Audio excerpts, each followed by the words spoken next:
Hello dear viewers, welcome to another stream, and this time we are streaming a classic shooter Powerslave, which is a great game, and sadly it's not very famous. And we are streaming a mod, Return to Ruins. It's a great mod. It's Powerslave DOS version is actually one of my favorite games. I like it even more than the one that was made later for consoles because of its slow pace and cinematic style. And Return to Ruins is an amazing mod which makes the game even better in every aspect. And I was very lucky to be able to run the stream with the whole development team of the mod: Oasis, Methy, and Daedalons. Thank you very much for coming with the stream. I'm very happy to be streaming it with you today because the mod is great and I absolutely love it. Thank you. Well, thanks to you. It's a pleasure to be here. Yeah, thank you. Well, it's time to start playing. As you see, I have a saved game here called Lift Retro Games. That was from an event that I'll talk about a bit later. I'll make another save in case I'll be having back luck or something, because this save has at the final boss with a good setup to defeat him. And first level, Abu Symbol, though it's probably called differently because the game doesn't support replacing level names. Yeah, we really wanted to do like a proper final release at some point that actually changes the names, and Daedalon is actually working on a map that is supposed to... This is actually supposed to be level 2 of the saga, but there is actually level 1 that's missing on the pack at the moment. I'm really happy to hear this because I really want to play more of this, because it's just so amazing. It's like retro but with very modern look. And in the rare release also it's important to fix this, because if you, like here, you fall and you're completely stuck at this point and you'll have to play from the very beginning. Yeah. But I really like how you make it. Yeah, A very clever use of swamp texture. It's like a jungle, you know, but below and you're really high in the mountains. Yeah, that's definitely a bug I should fix. It's I think the game doesn't really have a kill trigger, but you can have a trigger that does damage, lava-based damage to you, and that's pretty much. But would it work together with the sky? Yeah, it's a sector-based effect, so you can apply to everywhere, basically. Excellent. Yeah. And the music you're hearing right now is a remix of Powerslave soundtrack by Luke Johnson. It's amazing remixes, which very high quality because they expand the melodies of the original music. They give them more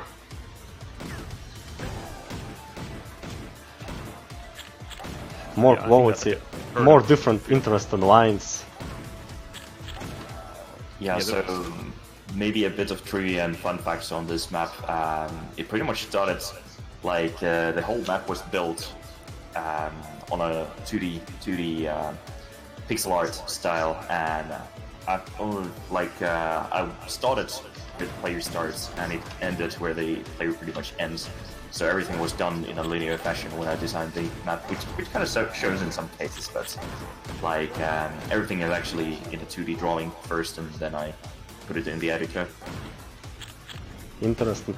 The feature I like about this level the most is that it's very easy to speedrun, and you can rush really quickly through everything, so that gives it a lot of replayability when you play it next time. You can just rush.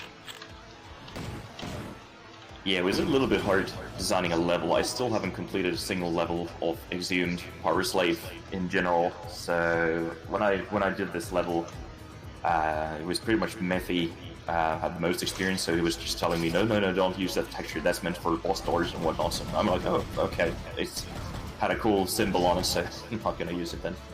So it's kind of an interesting exercise on doing a map without really knowing the game mechanics well and just trying to make the best out of it. And I think that's one of the reasons why this map ended up being very different compared to what you would probably expect out of this game. It has a really nice feeling of an actual place with this cart, mining cart really has reasons to ride around here, since we are located in a mine. And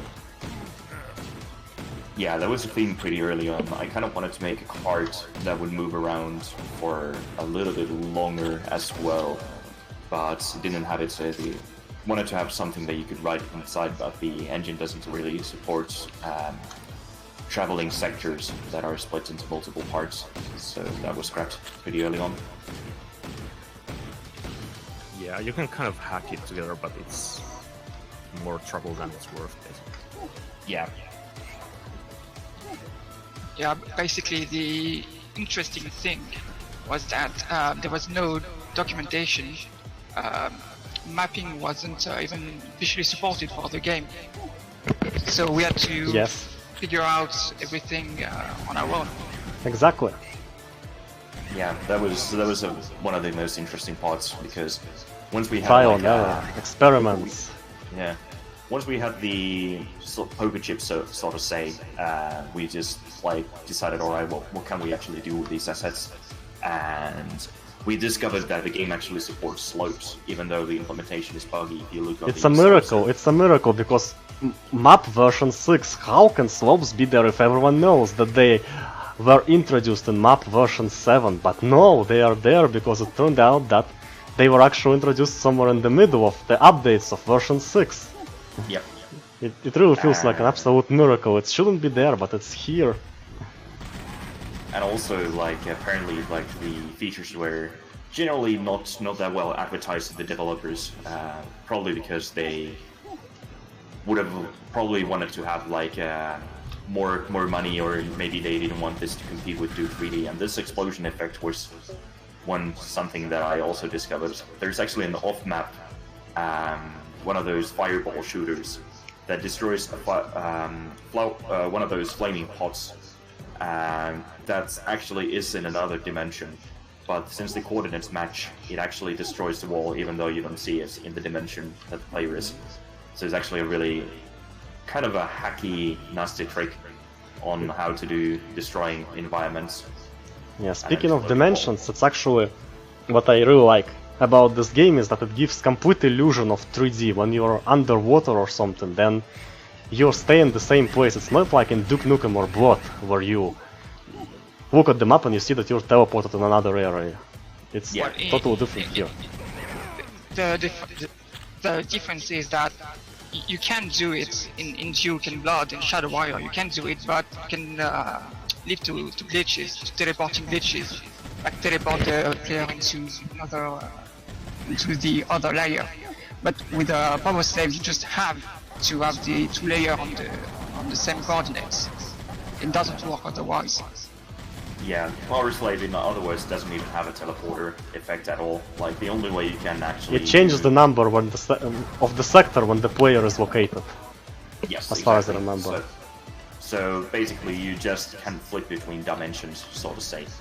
That's the only thing that you can do. And there's separate like effects for syncing and separate effect for the actual teleportation or well, the sector swap where the player is. So it's kind of interesting combination of things that create the illusion of teleporting or having like sector over sector stuff. It's kind of weird and really different compared to any other build engine game. I think Lobotomy Software is one of the most inspired development companies ever existed, because inspiration that they transmit through their games is absolutely incredible. And all these little details when they do more than necessary. With even the flame from the flamethrower, that's changes its direction when you turn around. I think the amazing thing was that the game was 95% ready, like 6 months before it was released. So, you know, a lot of time for playtesting. Reminds me of Prey. a lot of time for playtesting. This reminds me of Prey from 2006, which was ready a year before it was released, and that's why it's extremely bug-free. Because year of testing, year of fixing. Yeah, I think just because the contract with 3D Arms how to say it? It was a little bit complicated. Yeah. Yeah, so they tried 3D Arms quit on them, and they had to find another publisher. So that's why it came so late. But the point is, most of it was already done, like a long time before release. And when it came out after Duke Nukem 3, so it didn't seem so impressive. Yeah, it's a bit of a shame because the game definitely has some unique things. I really like how smooth they managed to make the underwater diving and submerging, like in general, like it feels much smoother than exactly. In Duke and Blood, it feels like there's some slight delay when you move underwater, but here it's like bam and you're there. Yeah. Yeah, since you're still in the same position, basically. Yeah. Yeah, getting this water area bug-free is such a mess. Like doing the underwater sectors and whatnot, it's so hard in Powerslave because the sector numbers can change, and if they change, you have the effects price overlapping, and then you have to get the sector number of the underneath sector and the top sector to get it working. So I sometimes spend like an hour just fixing that pool and getting the sector numbers right. And sometimes it would just drag all the other sectors because the thing kind of also moves the wall points of the other sector, so it's not always completely bug-free, so you kind of have to work around it a little bit. And those old tools are extremely tricky to work with. Like when I was making an outro cutscene for typical disaster mode for Half-Life, then it took me about 2 days just to make a simple camera turn when a player just walks out of the ventilation and meets characters, and I was really frustrated because in Unreal Engine 3 I could do the same in just like 5 minutes. Yep. What I really like about Powerslave is that it's a game designed to play with keyboard only, because I don't know, maybe it's because I started playing shooters with Doom, which I played with keyboard only, but I really often the game is designed for keyboard only, and maybe it's also because keyboard is less strain for the arm than the mouse.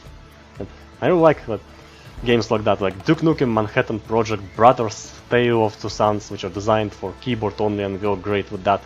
And Powerslave it has excellent balance of the enemy behavior and everything, designed for keyboard exactly. You cannot play Build, Blood, or Duke Nukem, or even more Shadow Warrior with keyboard only, because it will be too difficult. But this game is designed with keyboard in mind, so everything just works well and smooth and extremely balanced. Yeah, I play with keyboard only, so I never really run into these strafing problems that people mention about and whatnot. So that's how I like to play it. And so that was the problem the players had on the event.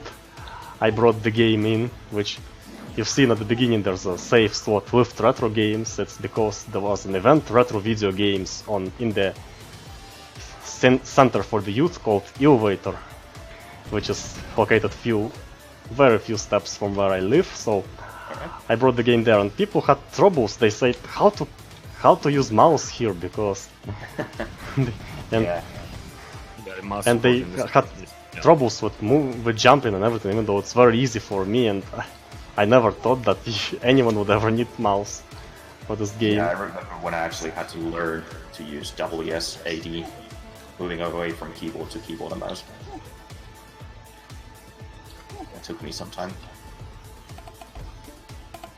Yeah, so here's like one of the bugs you can see is that the slope surfaces always have a constant visibility, so no matter, they actually never get darker. So. Yes, that's because they were unfinished at the moment where this implementation was introduced. Yep. There are a few odd quirks with the slopes like that, but you can really easily work around them, and that's one of the reasons why there's loads of lava everywhere, so that gives an excuse for the slopes to be fully lit.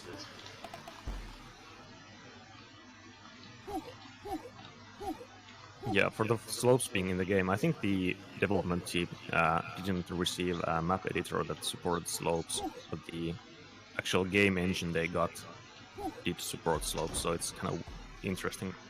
Yeah, actually, I wonder if they updated to the later basics during development. You know, so they could not have known about the slopes when they made the game. Yep. And when they finally got to release it, the engine version was updated or something last minute. Yeah. That's what I'm wondering. Yeah.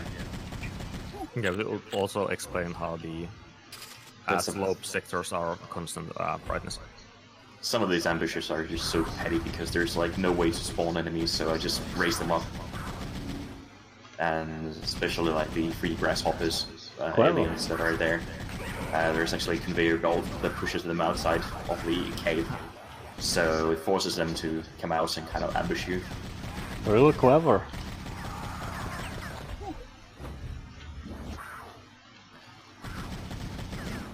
I think the main game does, I think Methy knows best, but I think the main game has a lot of monster closets, as you call them, similar to Doom, where you can't actually respawn anything inside the level. That cinematic feel is what I really love. All these death animations, like when the bastard just turns into stone and explodes, and I really miss that in the console versions of the game. Yeah. I hope that in Night Dive version of Powerslave you'll be able to choose these mechanics and kind of build your own version of the game and convert levels and play Return to Ruins at 144 FPS. I mean, this game seems to be limited to 30 FPS.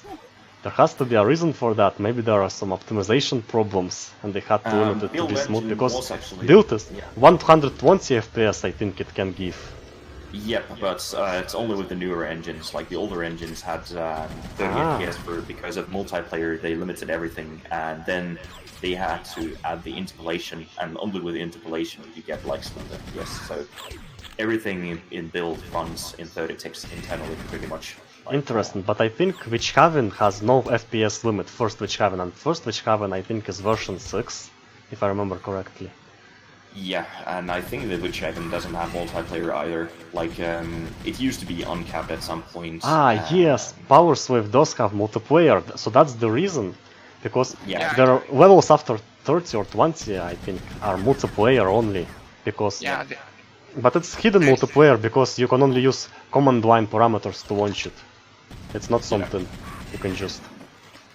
This cave was such a nightmare to make because there's so many slopes, and there's a problem with like the train tracks. Sometimes the tracks don't align properly because how Mapster displays the textures, because the slope floor relative thing isn't completely bug-free. So when you go in-game, the texture pattern changes completely for the rail tracks as well. So you basically had to playtest and align the textures just by playtesting repeatedly, and that was the only way to get the tracks so right. it's shown in editor, texture is shown differently than in the actual game. Yep. I think it has to that's be a huge of the pain. slope code or something. That's a huge pain, especially in modern days, where everyone is used to what you see is what you get editors. Yeah. That was also the reason why the shadows are quite a bit off, because the Powerslave engine actually has 64 steps of shade.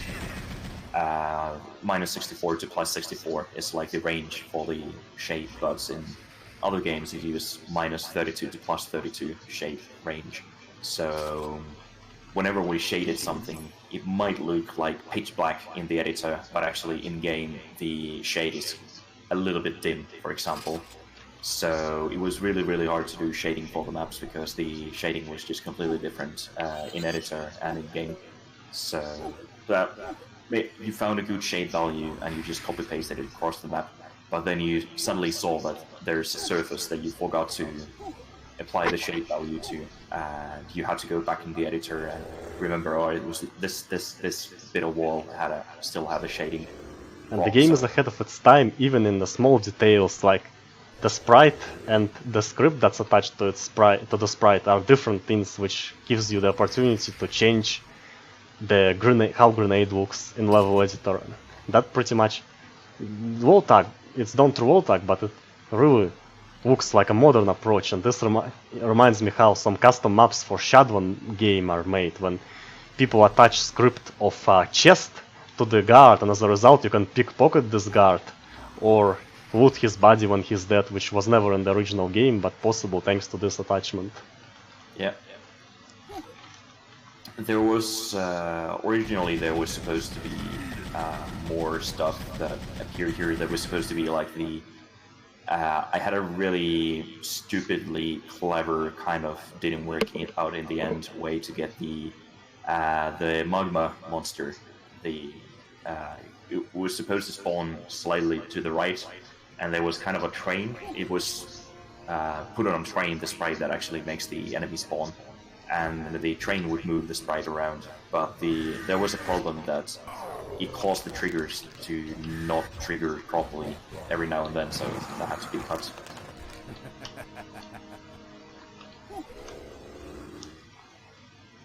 So basically there was a lava monster riding an invisible train. Yes, so that was the best way to make it move around. So it will move around the lava pool, like on the lava pool where you're right now, and the lava pool behind you. It would just move around because of the train, the same monster. So that would kind of move it around and make it. Since you don't have respawns, and I don't want to have a gaping hole, so there was a train that dragged the monster from behind a wall. So the monster was technically always there, but it never saw you, so it never triggered the AI. It only triggered the AI on the second round, because the train would move the monster away from the behind the wall. It's like a really, really stupid trick to make it work, but only worked some of the time. I see. Yeah, it happens sometimes.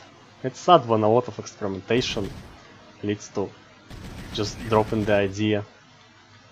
Yeah, it's alright. Yeah, like here is one of the things you can notice, that there's little shadow variance in some of the areas. I like that the layout is changed and now we have these walls, and even if you forgot the initial layout, you'll still feel that something is different, because these skulls, it kinda outside of the pattern. Yeah.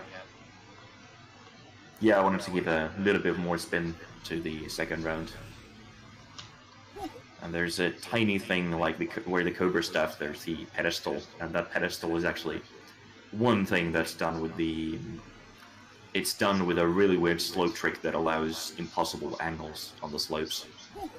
But that's a really, really minor thing. It's like using expert mode to attach it to a out-of-bounds sector and taking the first fall from that, and that allows you to have impossible angles on the slopes.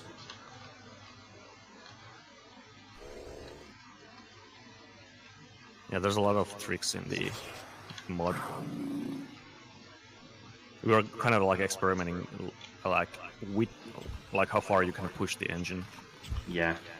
And that's great. I really like your approach of doing a lot more than necessary, because since there are no mods for Powerslave, if you just make something that looks as good as the original game, it would still be great, it will still be amazing, but you decided to do it greater than great and push the engine to the limits and beyond. Yeah, I just wanted to experiment with what the engine could do. Yeah, it's kind of out of necessity as well, since we were trying to figure out all the effects that the game supported, and we also found out limits at the same time, so that's why some of the effects are a bit crazy for the engine. And it's really nice to see the same greater than great approach in development of Iron Maiden.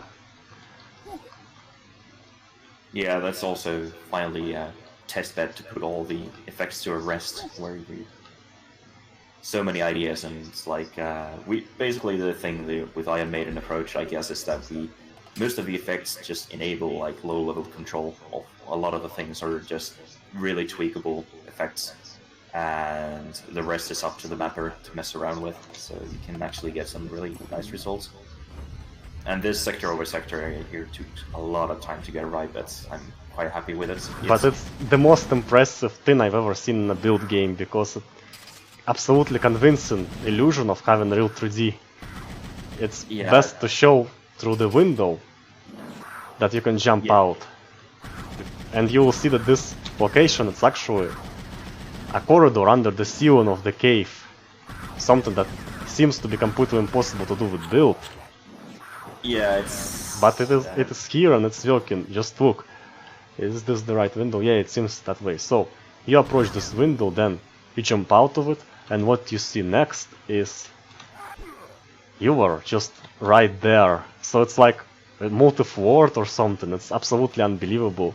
Because this thing is impossible in Build Engine, but it's there. Of course, it's clear that it's 2.5D engine, so it has to be just some teleportation of player from another sector, from one sector to another, or some portal or something like that. But still, it's impressive because it's absolutely the best thing. Actually, outside that mask wall that's there, it prevents, because when you look outside, I actually had a split that's the width of the hallway, but you never see. When you look outside the window, you'd never see what's under the hallway where you are right now. So that prevents glitching. So when you go out and try to look in, then you actually can see both of the areas at the same time. But if you look from inside to outside, you don't see both of the areas that occupy the same space at the same time. That's an extremely clever way to work around the limitations. Yeah, I have a problem with doing lots of sector over sector, even though it's not necessary. It's always cool to have when playing. It's just really a pain to build. Yeah. Yeah, it just gives more depth to the map. Yeah.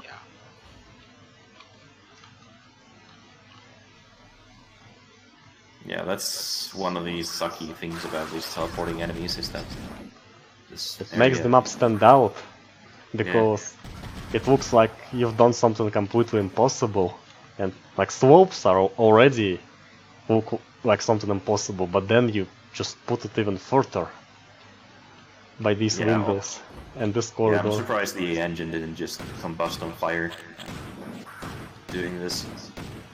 I was surprised too when I played this for the first time, because it's not some modern engine that can be hacked or something. It's an old closed source which was never designed for very complex geometries to begin with, and yet it works.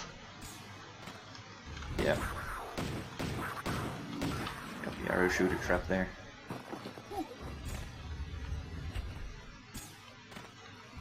I didn't notice this thing before.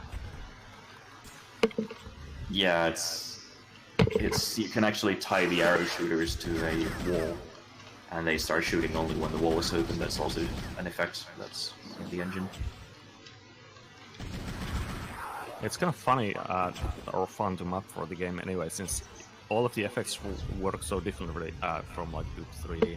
Yeah, you really have to think differently with some things, and there's like no such thing as a conveyor belt effect. There's like an effect that moves the player, and there's an effect that moves the texture.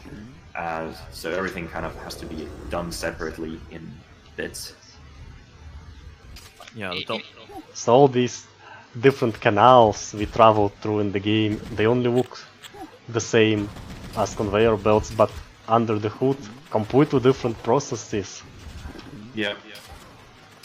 Yeah, this was kind of like a miserable excuse for a boss room, so I just spammed loads of enemies. Gave you some Cobra ammo. Well, I like the contrast overall here. Like it actually looks like the water, the lava is glowing and lighting everything up. So I'm pretty happy with this room. Yeah, the game actually has a pretty limited texture set, so yeah, it's very limited, but it works together really nicely. So that's the really nice point, or the really nice thing about it. And I really like the continuity. It's like in Blood's cryptic passage, when you see the previous room from behind the grate.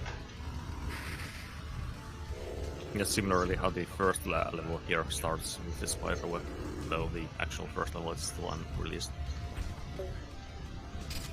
One thing is that Picturesque view. we built each level to be playable pistol start, even though the game doesn't actually support it. Just But in you case, can command line Yeah. parameters you can use yeah, to start from any exactly. level. So that's why you see the pistol again, and when you pick it up, it doesn't actually give you any ammo if you already have it, for instance. And yeah, here you can start like this map focuses a lot on the cool things you can do with the gameplay mechanics that they have kind of been implemented in the game. Like if the first map was more about abusing the engine, this one is more about abusing the existing effects and gameplay that the game offers for you. Normally, Yeah. that's like just combining and doing really crazy stuff with this. Like One this thing, sand, and you can fall down there and look up. See yeah, the I sand. think that was an idea by Oasis, I think. Yeah, could have been like. I tend to do a lot of ideas every now and then, so yeah, I think it's like stuff like this are nice. Just increases the 3D interconnectivity in the map.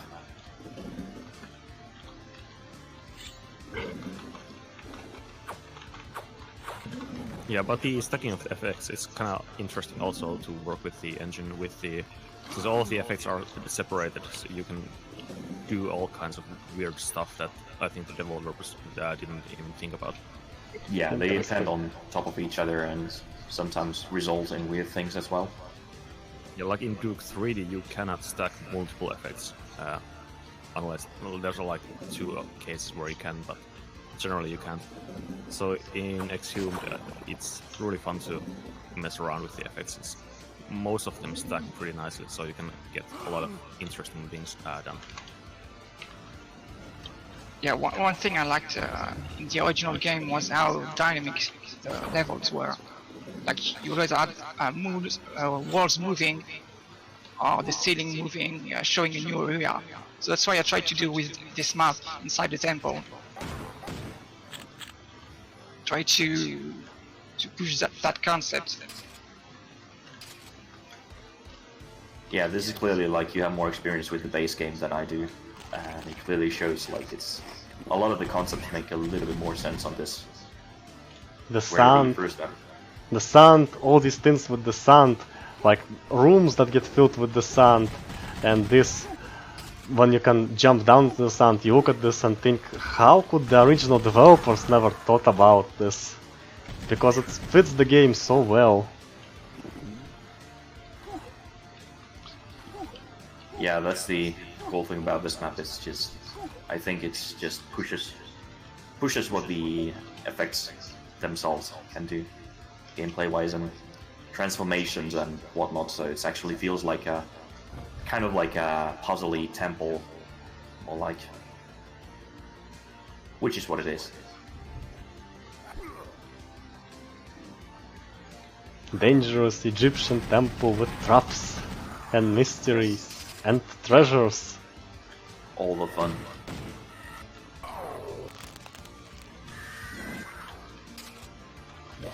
He's such a trolling enemy.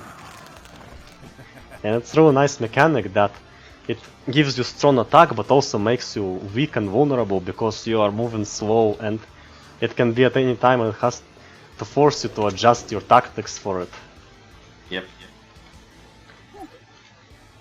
The bastard enemy, the lady tiger thing, it just teleported and never teleported back again.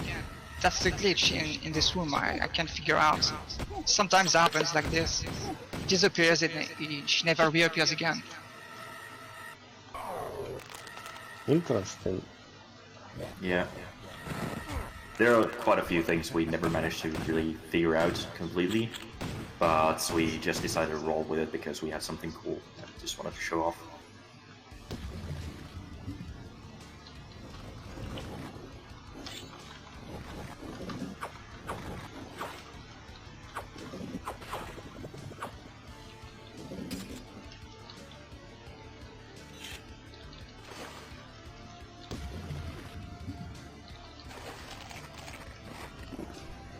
And real nice detail that berries disappear but grass still remains, so the place does not become bald after you pick up the power up.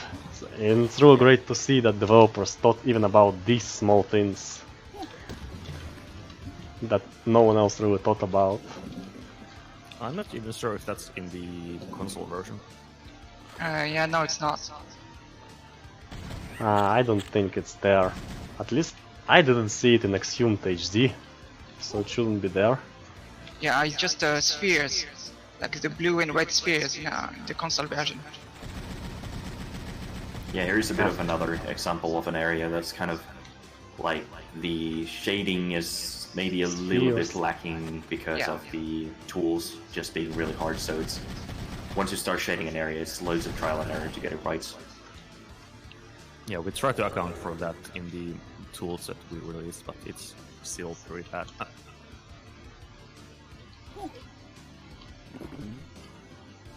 Lots of launching the game and... Well, there is also the fact that due to the glitch of the slopes, we had to have the area full bright, so it really doesn't help either. Yeah. You can make them dark, but then you have to have short distances, because otherwise when the rest of the area fades to darkness, the slopes are just going to glow in the dark. So if you have small areas that have areas that block visibility, then you can actually use slopes quite effectively, because you never actually get to see the artifact in action that much.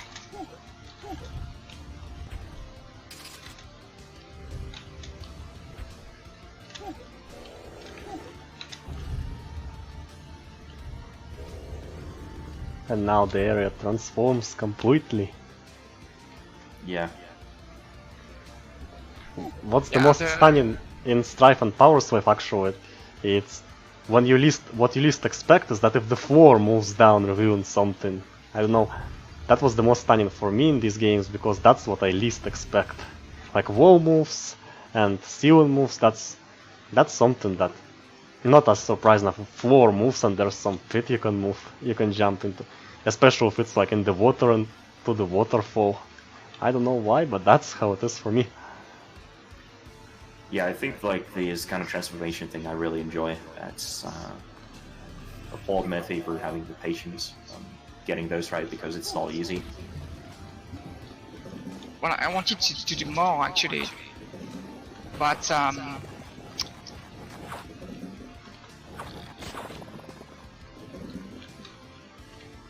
I don't know. I don't some crashes there at some point. Yeah, exactly, in the main room.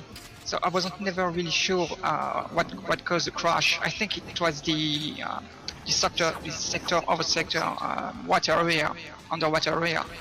Yeah. And but I was never really sure.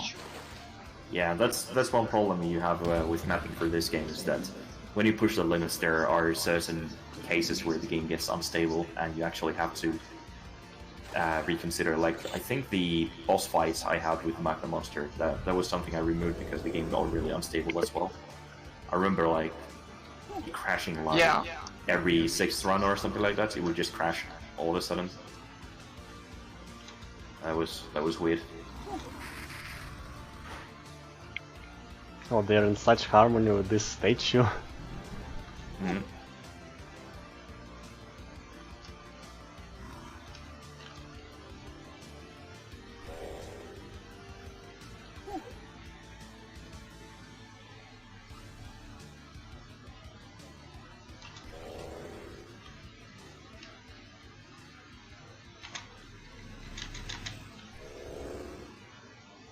So you have to go underwater in the main. Yes, right here.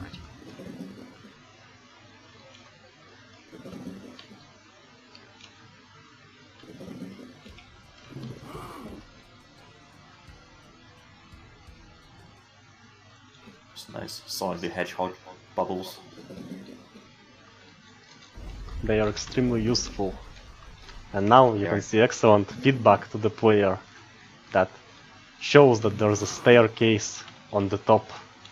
Yeah. And it's time to go back. So it's another trick to give a sense of 3D. Yep. That's also a trick, like, to lower those. They only lower to the same height as the nearest floor, from what I remember. So you actually have to use really, really tiny sectors that kind of act as the nearby floor, so that the stairs actually lower to that stick.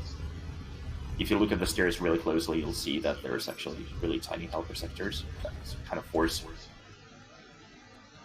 Yeah, and all of that eats away from your maximum sector limit as well. So. Yeah. And being a version 6 engine, I think you can only have like 4,000 walls, was it? Or was it 8 already, this one? Anyway, it's like sector count is not that much, it's like 1,000 sectors or something like that, and 8,000 walls, so the moment you just get more complicated and detailed, you're just gonna run out of walls really quickly. I think our maps didn't go more than 70%, 80% of the limit, but and it was very surprising to hear, considering how detailed they are. You would imagine they are extremely close to the limits. And there are probably a lot of tricks, like using maybe wall-aligned sprites instead of actual wall or something. a little bit of that, but generally, I think this map might be the most complex in terms of wall count. The one before is... He has in moments, but there's also low detail geometry every now and there. Then again, this one has like outdoors have a little bit less wall use than some of the more detailed indoor bits. Curves always eat a lot of walls.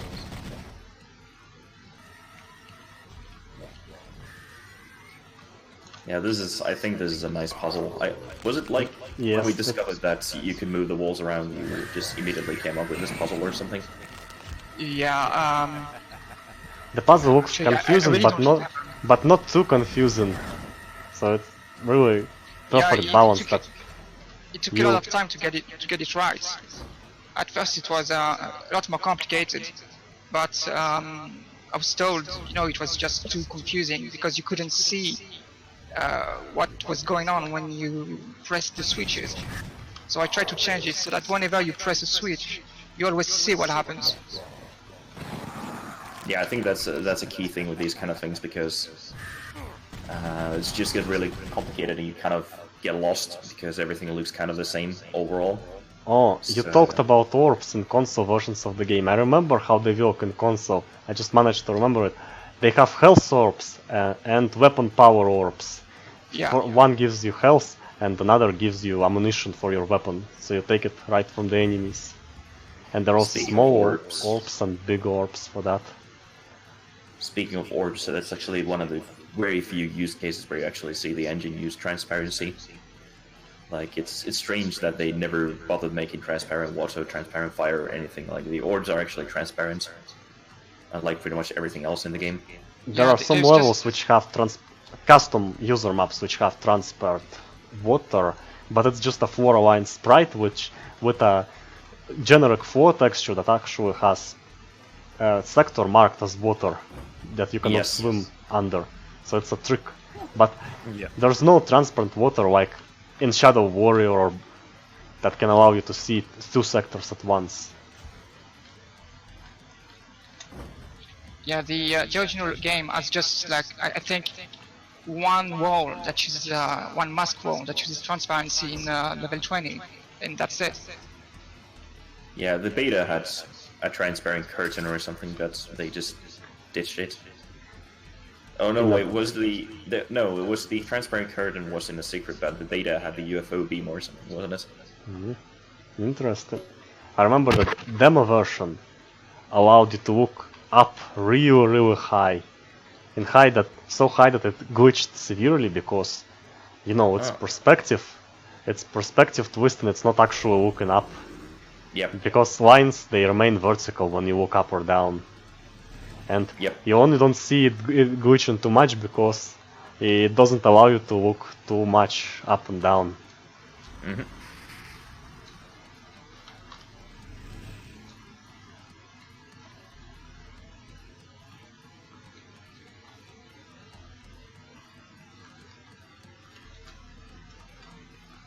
Yeah, this is where I forget how the puzzle went.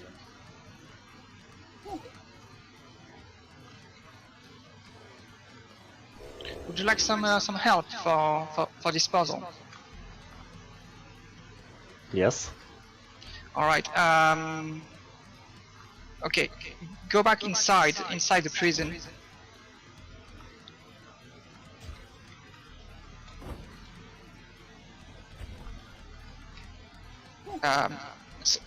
In the main room. Go back in the main room. And on the left side, you have to push the switch. Wait. Go inside. On the right side. Alright, seems like it's done Alright. something in the prison, yeah.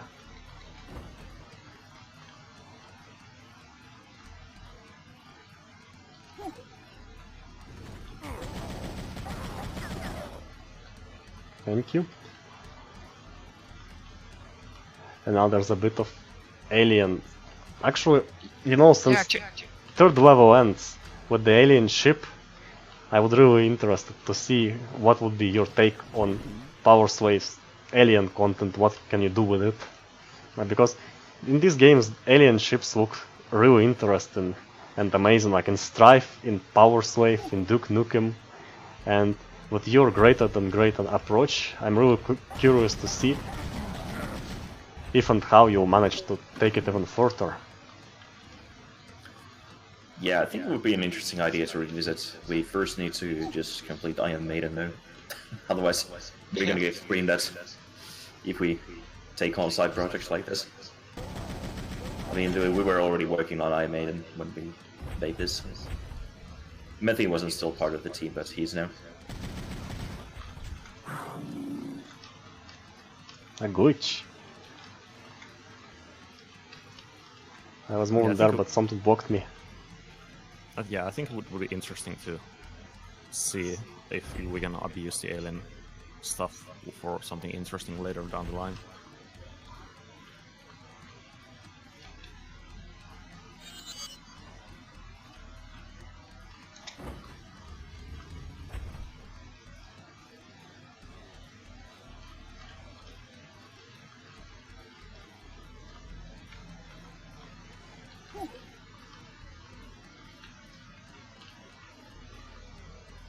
So now you have the key. You can leave the room if you want, but there's also a secret passage behind That's what the I'm cells. thinking about, because I remember there was one.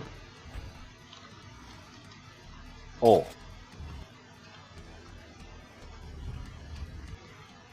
I really like how the game gives you a backup approach, like if you don't have the torch, you can discover the map by shooting. Oh. I never knew about that actually. That's really cool.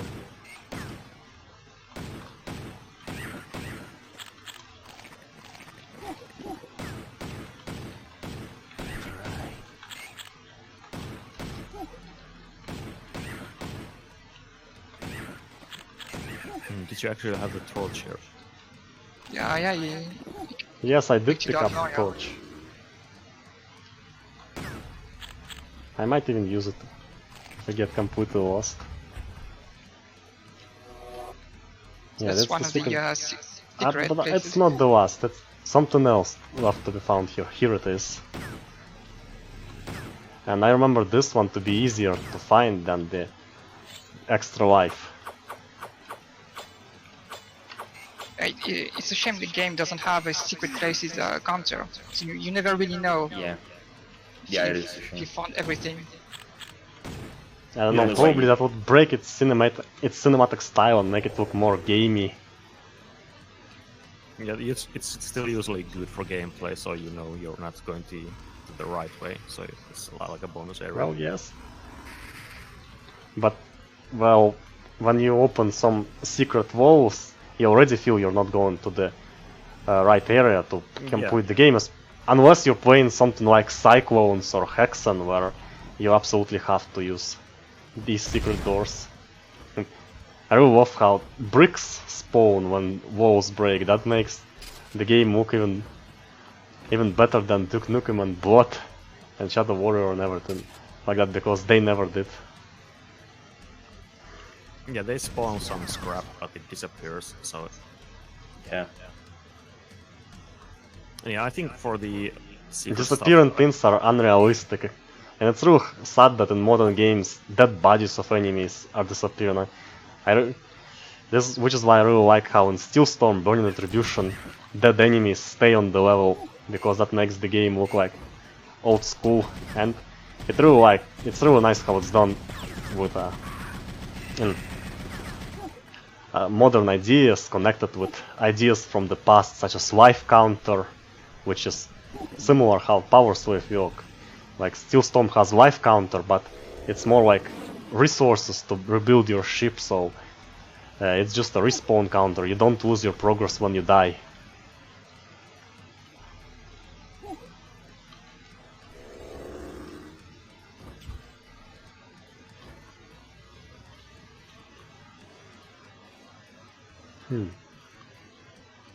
I wonder why this wall didn't drawn off. Ah, it could be just a grate.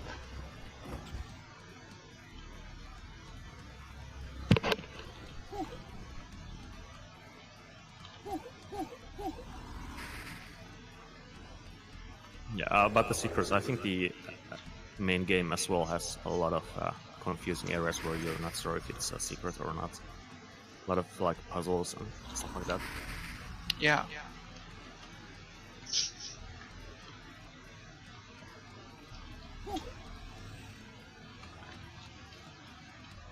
There are a few levels where I absolutely got stuck in the main game. Like trying to find a door that opened or something.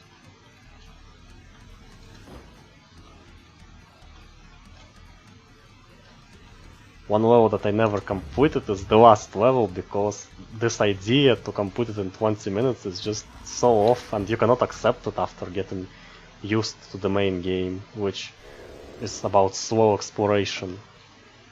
So I've seen the ending though, because it shows you ending anyway. I think it was supposed to give you a different ending if you fail at the timer. It's a bug that was fixed in a patch, but I only updated the game to play Return to Ruins because it's unplayable due to a chance of freezing when you get to from sector to sector, and inability to change your gamma settings, leaving you at the minimum where everything is too dark. I think you missed a switch when you went into the back corridor after the alien room.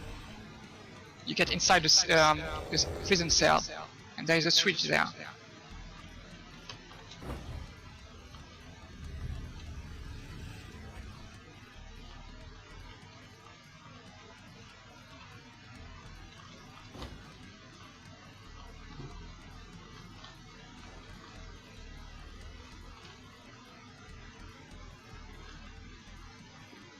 Well, I'm sorry, it looks like this area is more confusing than I thought.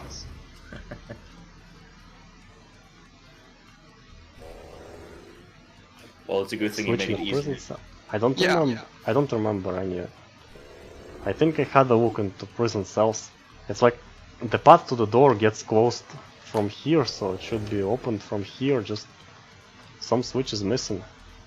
Maybe trying this combination, this,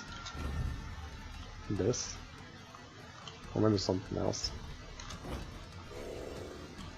Yeah, it's always a bit tough to find a good balance in level design, trying to... Because you need to move from different side. And then there's also another area. I think it's undergo through a lot of changes because the switch in the cell just closes this door. And Yeah, it closes this door and opens the other one at the entrance, but you can't go there. So you have to use the back corridor, the dark corridor, to reach the last cell, just after the small alien area. The cave area, yeah.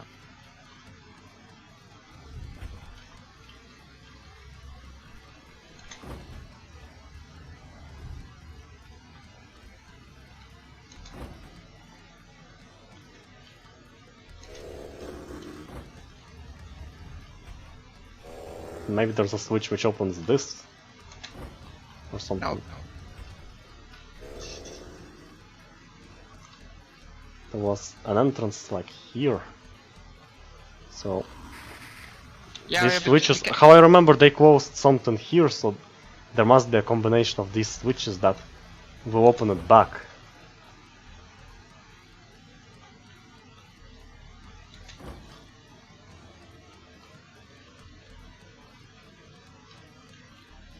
Right, press I don't know, this maybe switch. Maybe I'm misremembering. Yeah. Now come back to the switch just before. Yeah, this one. Now go up the stairs. All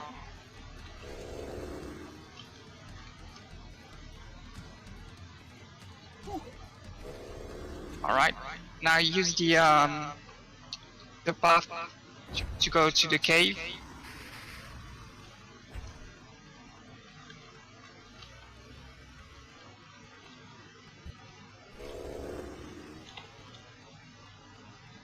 And you find a switch in the last cell.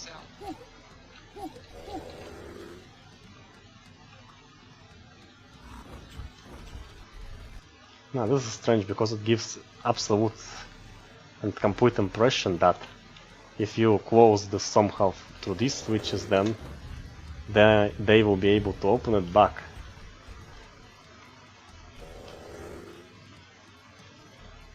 But it looks like something gets closed in the middle, and then switches cannot open it. Did the game actually allow you to have switches that are only operable one time? Yeah, it does. But it's not the switch actually. I think it's the effect. Like there is an effect that Single-use raise and single-use lowers exist. Oh yeah. Oh yeah, it's for doors and stuff. Yeah, so you can still spam the switch even if it doesn't do anything anymore. Yep. Yeah, there are lots of variations on all of the effects in the game. Now, platforming in Powerslave is extremely difficult because it's very easy to slide off the platform. Yeah, you can use Alt plus C to use the third-person view. I think it helps a lot. I'm using the map. It gives me complete place, position where I am from the top-down view. It's more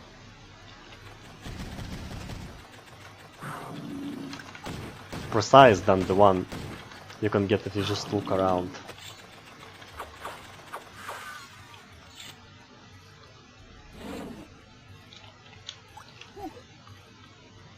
Like right now it happened, I started to slide back from the platform, so I had to quickly press forward to avoid sliding. Or when you jump to the platform, it can happen, so you slide forward. Or just platform is moving, but you are not. Yeah, it's a little bit sketchy.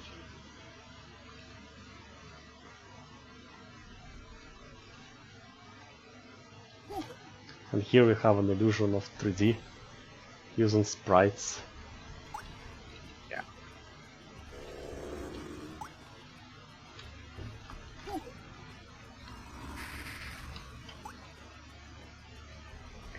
Original game uses a lot of those. And here there's a nice how it's hidden by first it's part of like a wall, and then it turns into a sprite, and textures are placed extremely well.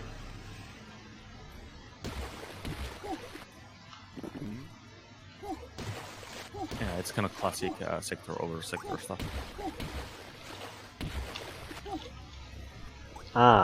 Sector over sector from the inside, sprites from the outside. Yeah, exactly.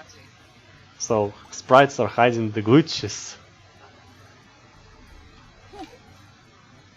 Well, no, it's just that when you're on the side, you can see. As long as you can't see inside the tunnel, you're fine. As long as you can see this area and the inside of the tunnel at the same time. Yeah, that should work. Like, it's just that sprites give the illusion that there's actually something there. when in theory that could just be empty space. Yeah. It's a portal-based engine. So you can remember a nice example of that first level of Duke Nukem World Tour, where the LSD trip is very nicely imitated through that. Like you just walk around in circles in the same room, but the room changes around you because you're actually walking from one sector into another, and they occupy the same space, but that's how the engine works. It only renders the place you're around and the place you can see from it. So if there's something else, it won't be rendered as long as you're unable to see it. And that's why it allows to do impossible things you cannot do in any other engine, like in Redneck Rampage, where I think it's second grids on Route 66, there was a level about some Bigfoot convention, and there are houses on the wheels, and one of them is actually bigger on the inside that it's from the outside. Yeah, Redneck Rampage really abuses sector over sector, but has loads of it. It even has a custom 3D rendering effect. Yeah. You can like sloped. Yes. Or you can go above and under. Yes, that's something you cannot see in any other game, but it seems like something's wrong with it because it is not used very often, so that means there's some limitation you hit if you try to use it a lot. Yeah, I think the biggest one is performance, because you basically have to render 2-3 separate scenes and apply it on top of a fourth scene, which is the play area, and that kind of creates, and all the collision has to be done in the play area because it's kind of like layers in Photoshop, how it works. Yeah, and the collision is just sprites, so you can't have a nice smooth slope. Actually, in build, if you have 3 sector over sector, you can get a glitch of randomly teleporting from one sector to another, and that's what you can see pretty often in Redneck Rampage due to their levels with multi-floored layouts, and they're stunning, like mines which have a actual ground with a destroyed town on top of them. And also higher texture resolutions, light maps rendered on actual textures, all these tricks to make the engine look, to make graphics look a lot better than what they actually are. Yep. Yeah, Redneck Rampage, especially Rise Again, really pushes the engine to its limits. Like, I think pretty much everybody in our Iron Maiden team appreciates like Redneck Rampage a lot. Yeah, especially Rise Again, like you said. It's amazing the number of tricks they used together. Yep. Like the steamboats is one of the more impressive ones, and the refinery is really impressive as well. And Steamboat, I think there was a similar level on Bloat, but Steamboat, yes, Steamboat is cooler because it shows you a destroyed version of that boat in the end. Yeah.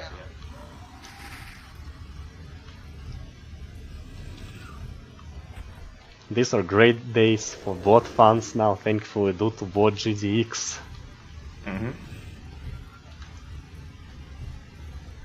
144 FPS, no DOSBox slugs.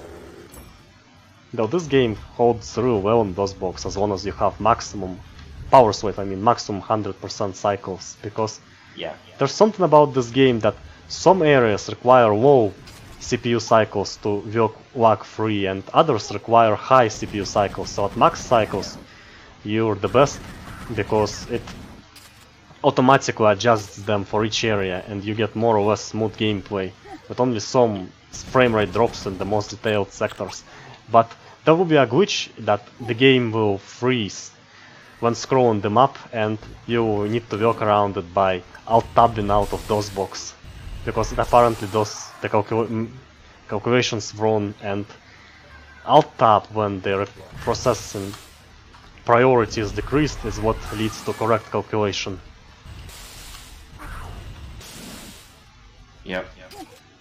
Yeah, it's timed a little bit weirdly. Like, you have to play in higher resolution mode if you're using max cycles, because the low resolution mode has like way too high FPS, I think. A low resolution mode, I tried it once by mistake because I forgot to input H command line parameter, and it was flickering heavily, and there's an OFLB mode that fixes flickering and other games didn't help there. Then I'm thinking, what I'm doing wrong? Ah, low resolution. Placed, so I put higher resolution and now everything started to work correctly. And low resolution, you just cannot appreciate all the graphics in this game. It's drawn for high resolution, it doesn't really work on low. It's not Doom, which works great at its 320 on 240 pixels. Yep. Yeah, I think the flickering is a bit of an issue with the game. I think the driver it works either for the low resolution or the higher resolution. It doesn't really work for both, depending on your graphical card.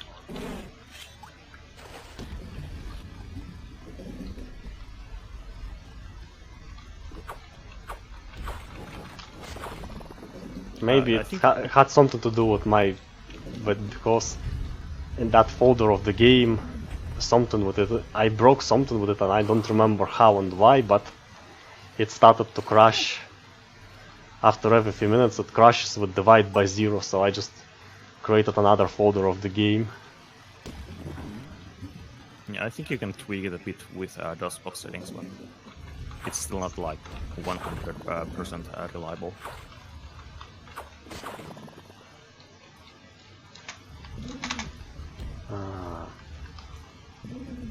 Have to open something. No time, we'll have to return.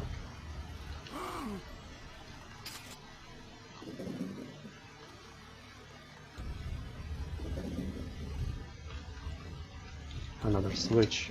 No. This switch on the water, it's like the stairs earlier in the big room, you know. You know, it opens the doors underwater, and it opens the same doors over water on the same continents. Interesting. And now here's this trick with transparent water. Yeah. I think Elgiza map used it as well.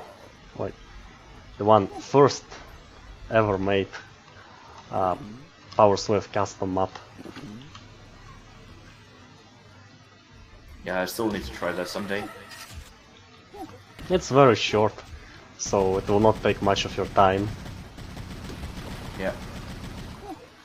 And the design looks pretty lacking at the beginning, but it gets better later. Not as good, of course, as Return to Ruins, but still there's something to look at. Yeah.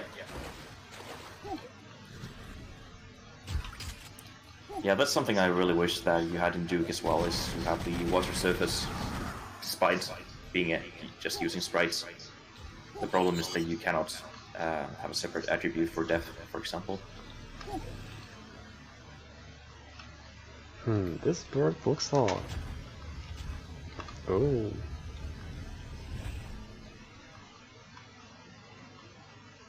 Yeah, secret harem. Looks like the master is gone though, so.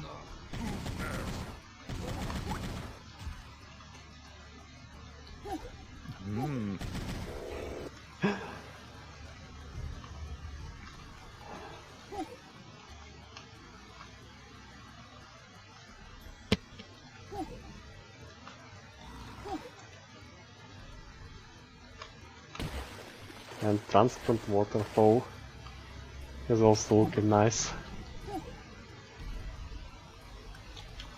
These fountains are excellent find and well placed sprite.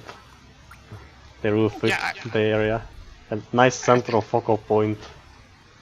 I think they are not used in the main game at all. They're in the art, but they are just not used anywhere in the game. Oh, that's strange. They're kind of useful. These games have a lot of art which is not used in the main game. Like Witch Haven, for example, it has the dead bodies stuck in the swamp, completely green, covered with, I don't know, moss, water plants. But these sprites are just never used anyone in the actual game. Or maybe I didn't look close enough. Witch Haven is a great game, I think, because it's melee combat. It gives you great feel of the hit with every weapon. But what the weak point of it is its level design, because levels are just random corridors and rooms without any attempts to make them look good, to give some interesting ideas, and with great level design that would be an amazing game. So it's a game that waits for a good map pack that will show how much of a gem it actually is.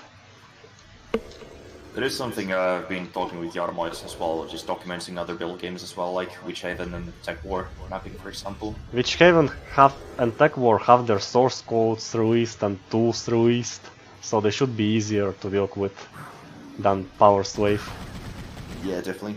They're a little bit more limited in what they can do. Ports, there are ports in development, e.g. Witch Haven, which is a recompilation of the game of DOS version. It's compiled for DOS with some bug fixes, and there's also GDX Witch Haven from the author of GDX Blood. Oh, there are planned GDX Redneck Rampage as well.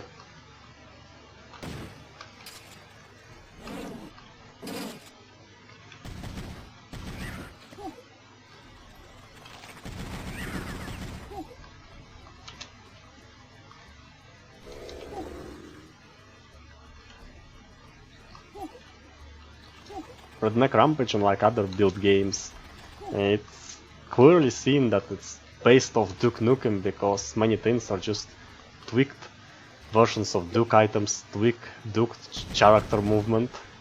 And it's nice to see how Powerslave does moving boxes or bricks better than Redneck Rampage. The ones you can push, because in Redneck Rampage you can only push it in one direction, but in Powerslave in every direction.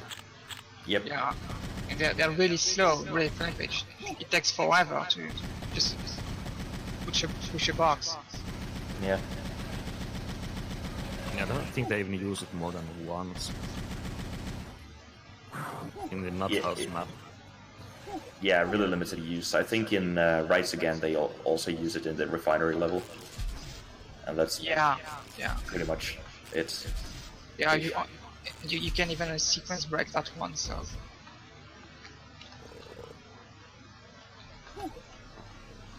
I really like how developers don't hold themselves back when it comes to showing gore and pain. Yeah. That makes It's been shot 100 game, times, but and only now the stomach opens and everything comes out. And the scare factor kinda similar, and the shock factor is kinda similar to Blood, but Blood manages to be a lot more shocking by its atmosphere, which feels like these are the last days of humanity, which is why it's pretty weird to see Blood 2, where the history of humanity continues.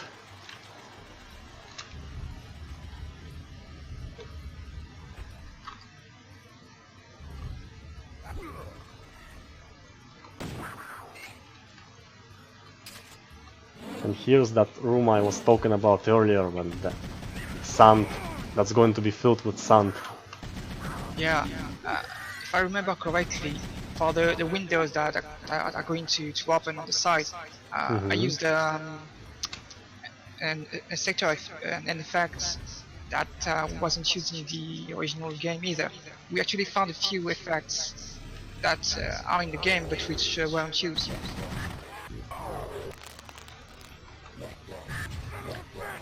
Yeah, there's some use cases, and existing ones also have like stuff that never got used, like the having all the key cards door. Yeah. For example, and maybe they thought it would be too confusing. Yeah, I don't know. And doesn't seem finished, because the message says you need a key for this door. It doesn't say you need keys.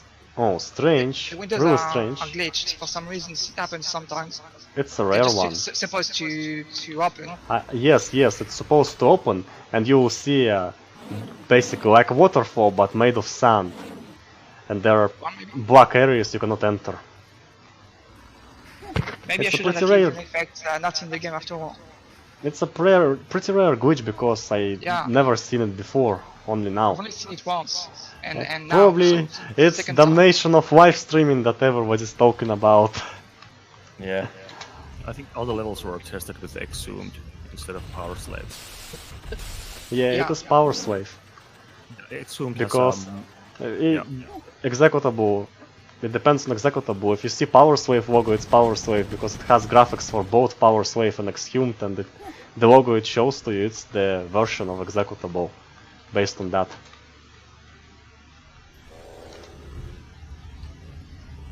So now in this room, as you can see, everything has changed, and that gave me a lot of trouble. As you can see, even the walls, the wall textures are changed. Something you can't really do in that fashion Duke Nukem Studio, as far as I know.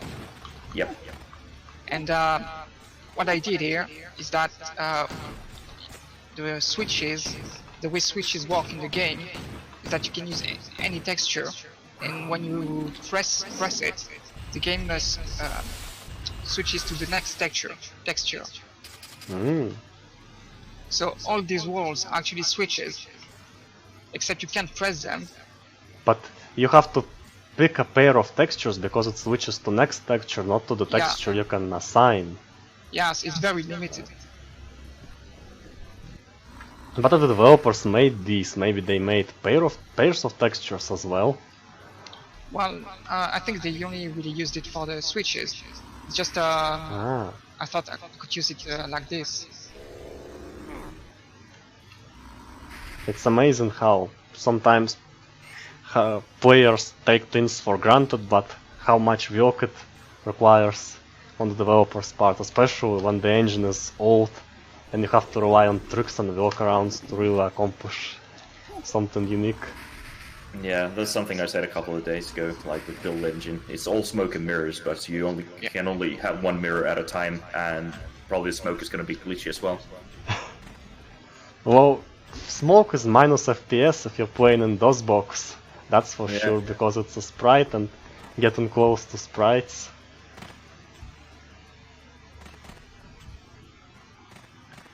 I wish DOSBox was more optimized, because look at PlayStation 2 emulator, which allows you to play games with a lot more complicated graphics on high FPS, but in DOSBox, if you play something simple like Doom, you'll be fine, but Chasm the Rift on high resolution, it's gonna be incredibly slow. The issue is that you cannot really do anything in GPU with DOSBox. That's the problem, because you actually have to do software rendering, and that's really CPU intensive, which is also, the emulation is also really CPU intensive, so you basically What have, about Voodoo games? those, they get translated to OpenGL calls, as far as I know. So that Still those are they, actually, but they still are slow, despite that. no, I think they're pretty alright, I think, from what I've tried.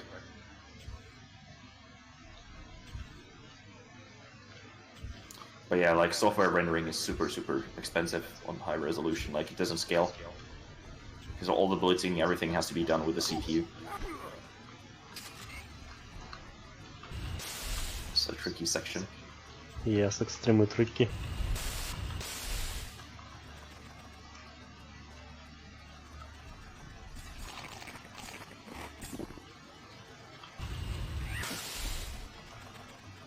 Wait, it's hard to find a balance. But still, back in the day, these games did rendering on the CPU and they worked just fine. So what? And now you have faster CPUs, so and they refuse to work with high speed. So They did fine, but Seems you like- can only really do 640, 480, or 800 by 600 with a CPU. Otherwise, like, you need a Pentium 4 to do 1024 by 760. Chasm the Rift lags with 640 on 480 in DOSBox. Right. So Okay. it does seem like an Yeah. optimization issue, and a huge one.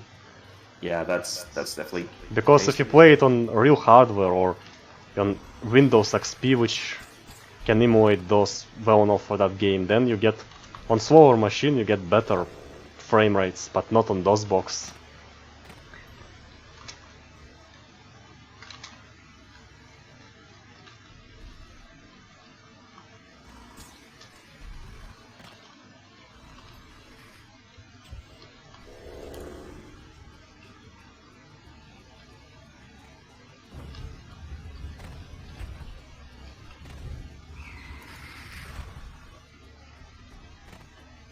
So yeah, it's a bit of a tricky section, but it was kind of hard to find a balance for the controls because some people nowadays when they play this game they use mouse and keyboard, you know, like more than FPS, and some people just play keyboard only like you.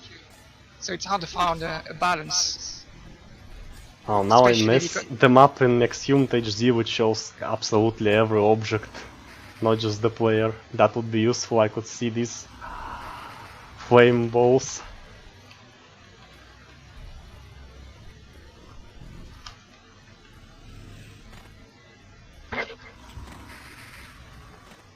Exhumed HD is actually a Powerslave EX with improved graphics and improved sounds, with some effects that make you like feel how hot the desert is because the sun gets really bright. Something I think sweet fix or some post-processing. Yep. That's because when I learned about Powerslave EX, only Exhumed HD was available to download from the site. So I played that and wow, such a great game. Fast-paced shooter, like Quake, Painkiller, and then I heard that DOS version of Powerslave is completely different, so I tried that and wow, it's even better. I don't know, generally people say that console versions are better, but I enjoy DOS version more because of its cinematic nature and The thing with EX slow is and that, thoughtful exploration. yeah, the thing with EX is that it's not accurate, like it's unfinished. So you really don't get the It full was a console beta. experience. We need to wait for official port. I think Kaiser wrote on his Twitter that he's going to do Powerslave after Forsaken, and Forsaken was released, I think 34th of July it was. So if nothing changed, they're now working on Powerslave. Yes, that's gonna be an insta purchase from me. Yeah. Yeah, definitely. If they really got the rights, that means maybe source code if that hasn't lost, and this will allow to make the port more accurate. I don't know. In Exhumed HD, I felt it's very well balanced for mouse and keyboard, but it's not it's not original Powerslave EX. I mean it is, but it has modding support and it has some mods installed on top of that, and one of them is something like hard mode, it's called, that increases the difficulty, makes enemies harder to kill. And I found the balance in that just perfect, very challenging, but not too hard. And so maybe that is an improvement, because I remember reading somewhere people were saying that the game was designed for controller and with mouse and keyboard it's getting too easy, so probably hard mode is exactly why it was made, it fixes that. Biggest problem with it is of course custom map format and no level editors. But at least we have level editor for build, and I hope that it will be fixed in original, in new port from Night Dive, where with a proper level editor and hopefully a converter that converts levels from build versions of the game to the Kex engine, so we'll be able to play Return to Ruins in it. That would be amazing.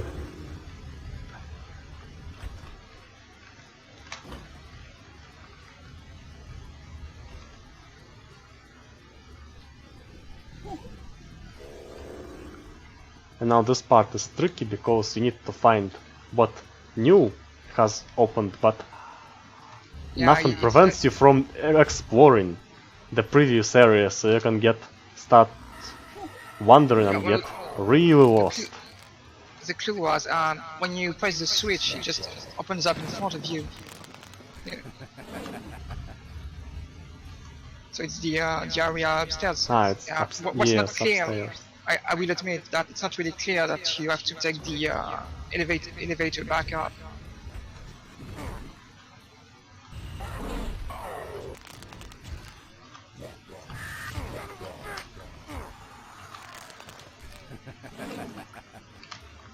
why are you laughing? You lost so much health. Actually, these kinds of actions need a little improvement because they don't consider context of situation. But still it looks great. One of those effects that I miss in console versions where it's like this very spectacular and cinematic and magical thing when you turn into a mummy. And also other things, the great details like you see your hand when you're dying and there's blood, and you'll see like burned hand or extremely wounded hand if you're dying from explosion or lava. Yeah, that's the area we're looking for. And it came from here. That would be useful to take.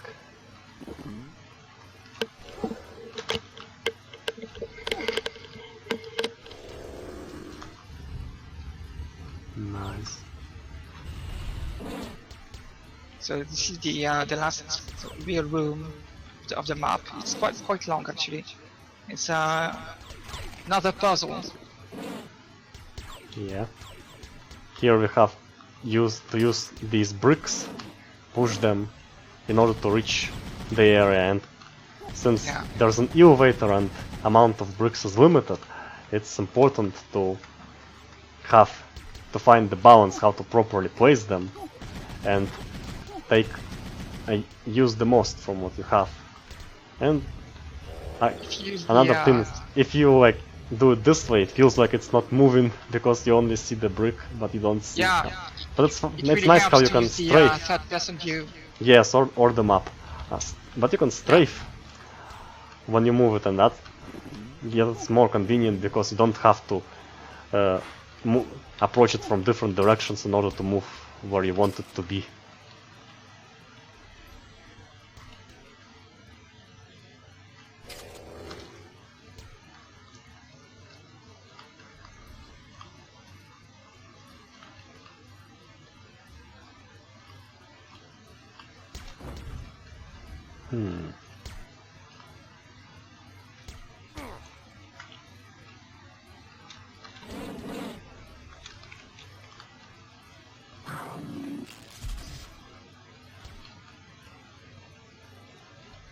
And the snake is also interesting risk and reward mechanic because it's extremely dangerous, since the projectile is actually alive and hateful, and if it doesn't see any enemy to destroy, it will turn around and fly back into you.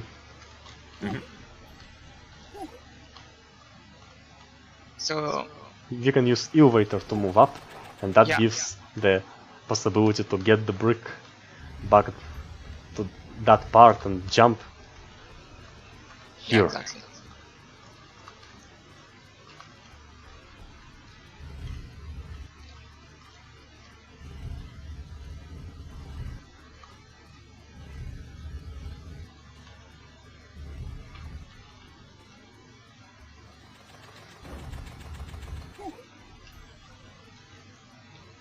You can lower the elevator as well.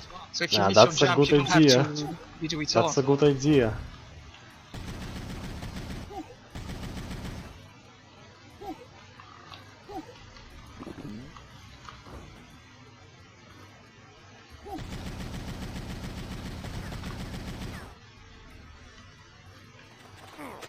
This is how I remember Cacodemon dying from Doom, except it's a false memory because Cacodemon is playing its death animation and then falls down as a dead body, and it's not fallen in a loop. I wonder, maybe a false memory like that gave the developers an idea to make the fly fall in a loop or something. Maybe something different, just thinking how we can improve. And now we have more bricks.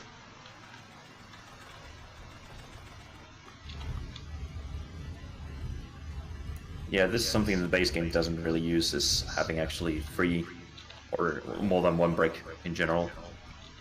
on that like in any And area. visual language, if you can push it, you will have body hands.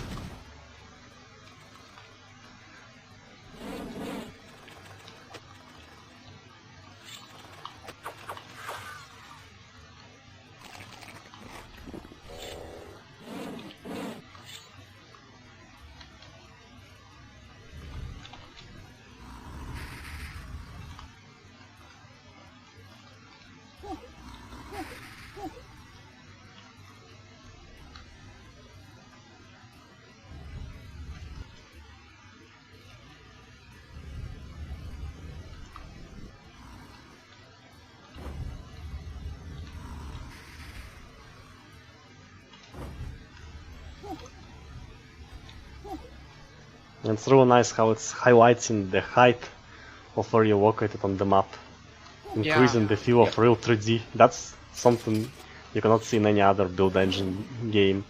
Other than that, though, it seems like a default map from build engine, completely with asymmetrical arrow for the player. Yep.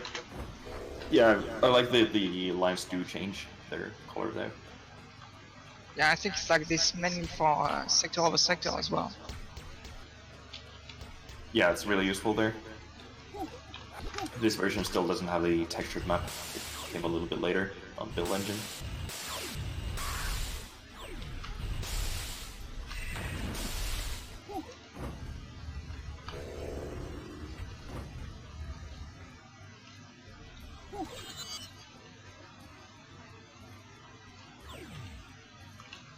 What build engine is notorious for is the glitch of random squishing the player. It's funny how on Powerslave enemies predict where you move, but it's done in a very simple way that if you move forward, then the enemy will turn backward because they will predict that you will soon be behind them, so that's where they are going to shoot. Yeah, and they get really bad at predicting as soon as you start strafing.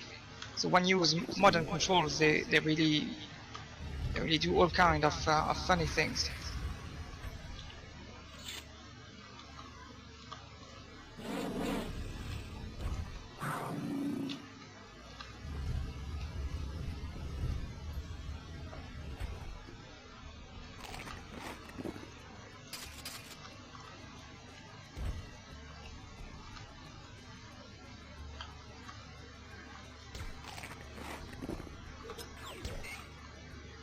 It takes a lot of skill not to throw this grenade under your feet.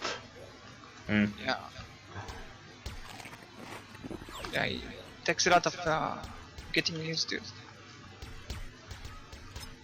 Even though the mechanics seems kinda simple, just hold the button, and the more you hold, the higher the distance.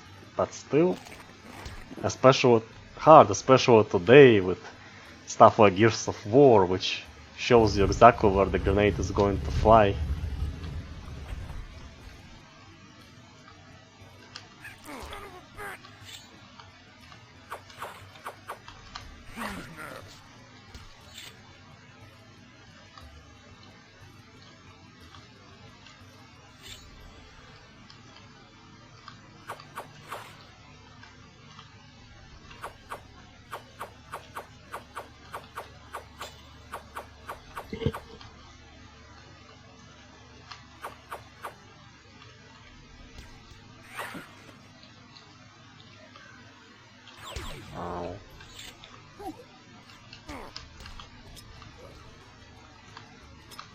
The way the aliens themselves are designed is also look very interesting and original. Yeah, one thing we found is that there are actually two kinds of these aliens in the game, but they both do the same things. So there's two of them, two different tags for them, but there's no difference as far as we know. So it makes me wonder if there was any plan to have some kind of second behavior, like a second version of them with another behavior that just didn't make it. Really interesting. Yeah. So there are two kinds of alien enemy entity, but they all are the same. Yeah. I think Sir Elman had verified it from some place that's I think like he had some kind of disassembly or something, and he was Yeah. looking at the enemies and he said that there's no difference. Like it just Yeah. skips to the next enemy in code immediately. Like they're both run through the same case.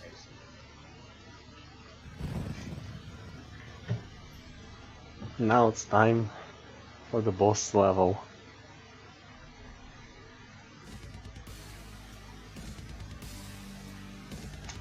One really cool thing in Powerslave that Duke Nukem 3D doesn't have is the kill trigger, meaning that when you kill an enemy, you can have a door open or something, and it allows a lot of nice things, which we did use in the boss level.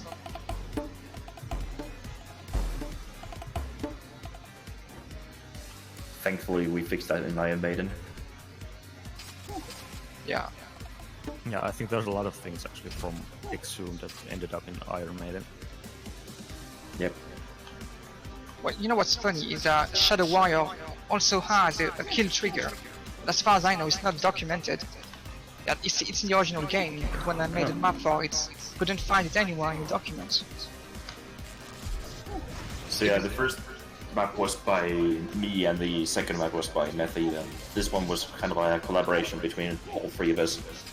The other one made like the file area, and Methy made like the initial area here, and I did some touch-ups, mostly on all of the areas in the map. Basically, like I think I added like the lava and the slope and whatnot on the arena, but most of the other stuff, like on the second area, I added a lot of the details. Pretty much all of the surroundings were by me. Yeah, I think that I started with the boss arena and ended up not having enough time to finish the first level.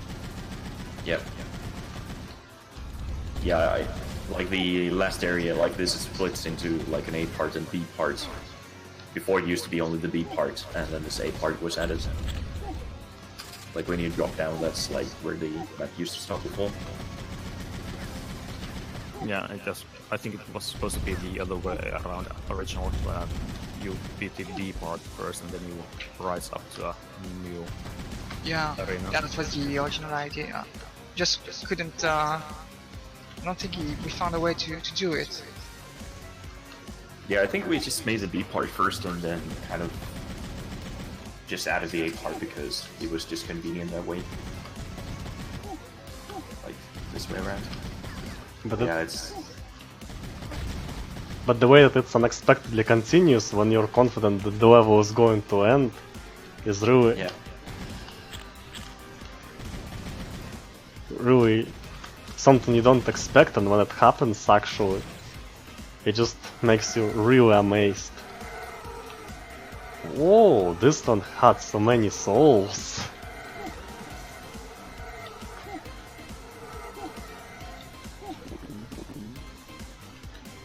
Probably too many to collaborate effectively. Otherwise it would be a very dangerous and clever enemy mastermind. Yeah. I think you can crash the game with killing the enemy. Since he spawns so many sprites. Dangerously. Some of them were somehow hit, so now they are dropped their drums and turn in attack mode. And now you're absolutely confident that here's when the level ends, but... Yeah, this is exactly where you used to start before, and like Daedalon did the arena there, but I did like all the platforms and the road leading to it. Pretty much, and I like added textures and whatnot. The floatiness looks quite nice from a distance. Yes, it's a nice trick of making high texture resolution so that it wouldn't look too busy from the distance. And these ruins in the lava look so amazing and so unexpected. And this sudden shift, like before you had an arena where everything was brown, but now you have these ruins that look totally different around Yeah, all you these can blame me. mountains. It's very... This The moment really bushes and makes the it ceiling and whatnot, they're pretty much like following what I had on the first map. Like, feel like, wow, it looks so great. What did you have on first map? like the first map, like the caves and whatnot, like I had a kind of similar design style there as well.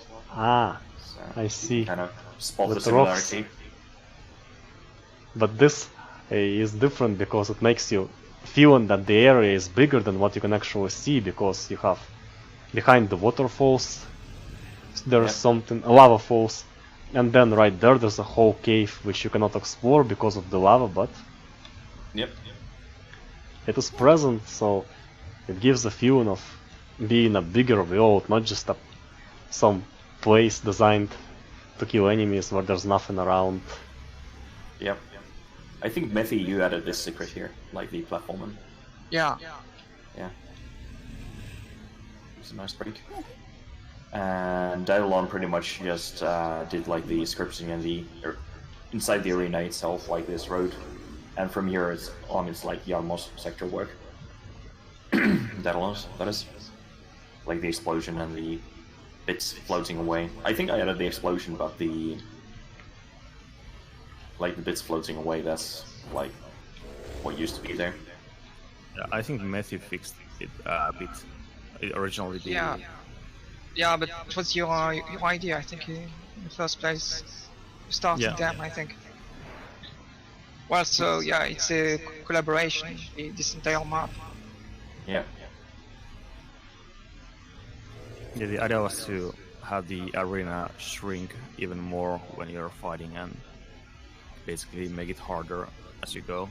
But there's a bit of a limitation of to what you can do with the splitting up sectors. Game kind of a hard thing to do. Yeah. Yeah, this was pretty much the best we could do with what we had.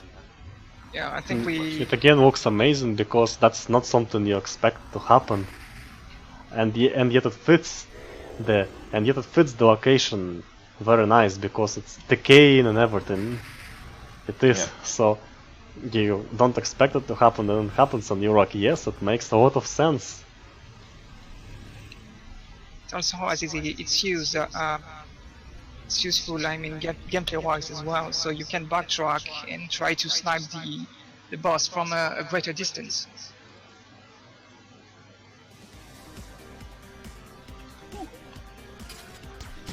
But yeah, this battle is all Daedalon's work, like this arena. And it's extremely difficult because you cannot Yeah. avoid taking damage, so you have to destroy the enemy as fast as Yeah. possible.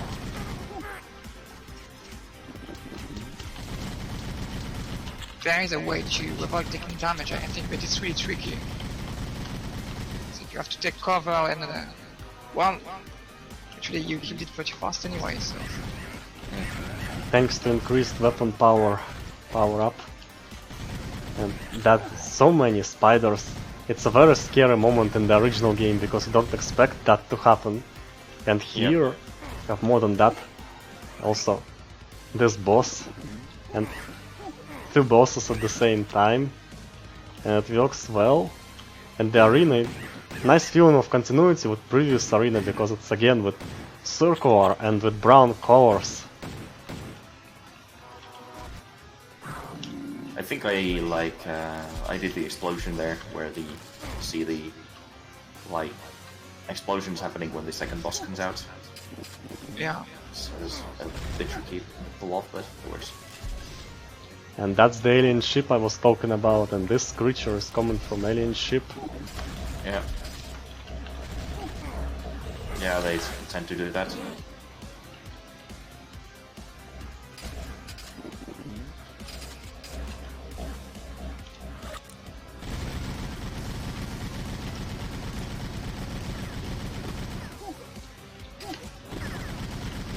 Good thing you can pick the sum up without actually getting on this brick. So much gore, but that's not the end.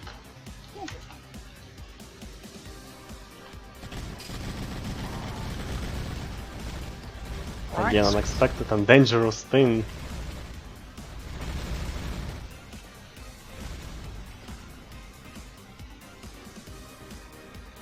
I like the explosions here. Amazing. Very satisfying feeling of defeating a boss.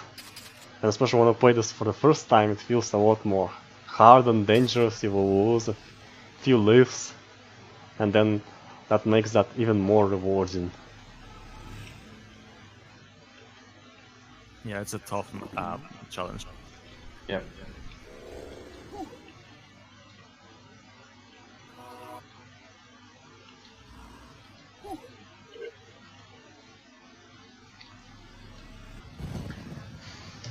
Yeah, well, that's the end of this mod. Yep. Then it goes to the Regular levels. original game, so Yeah. a really nice gradient and lighting. So Well, waiting. Thanks for the Waiting. stream. Thank you very much for coming to the stream. I was very happy to be able to stream this amazing mod with you. You're such a great development team, and I cannot wait for the next level. Really looking forward to it. And to full release of Iron Maiden 2. Yeah, thank you. Alright, so I pretty much have to rush off now. Need to get something to eat. Well then, it's time to say goodbye. Yeah, goodbye. Thanks Goodbye. again. Yeah, thanks for having us. And thanks to you as well.